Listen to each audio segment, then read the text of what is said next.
Bonjour, bienvenue au château des Ducs de Bretagne.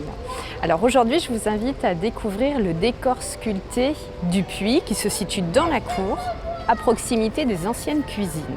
Alors ce puits est très peu documenté, donc on peut assez difficilement le dater. Vraisemblablement, la margelle du puits a été érigée sous le règne du duc de Bretagne François II et ou sous le règne de sa fille, la duchesse Anne, reine de France.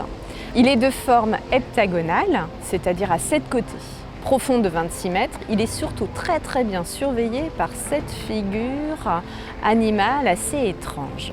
Donc 7 figures réelles ou fantastiques et figures hybrides, taillées en haut relief dans le granit, aujourd'hui fortement érodées, occupent chacune un angle de la margelle.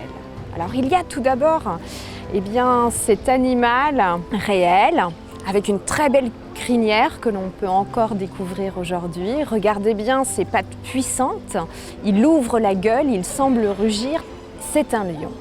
Juste à côté se trouve un autre animal tout aussi puissant, regardez ce corps massif.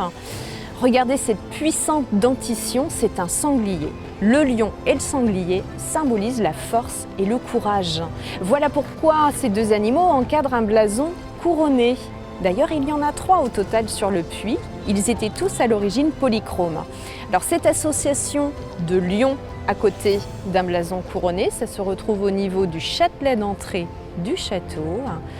2 lions tiennent entre leurs pattes un écu semé d'hermine, surmonté d'une couronne ducale. Nous allons ensuite découvrir un 3e animal, mais cette fois-ci un animal fantastique. Malheureusement, la tête a disparu. Mais on distingue encore ses ailes. Regardez bien ses pattes également griffues, vraisemblablement un dragon. Nous trouvons ensuite un être assez étrange, un être hybride, mi-homme, mi-singe. Puis nous découvrons un animal avec une étrange tête. Regardez ces multiples plis de peau sur sa face. La sculpture suivante est fortement érodée. Nous découvrons un reste d'oreille. J'ai presque envie d'y voir un chien et ça me fait penser à la chasse, une activité princière exercée par François II par exemple. Et la dernière sculpture est absolument non identifiable. Toutes ces sculptures prolongent le décor sculpté du palais, chacune à leur manière, en ouvrant la gueule, en montrant les crocs, montrent leur capacité à pouvoir repousser toute intrusion malveillante ici au château.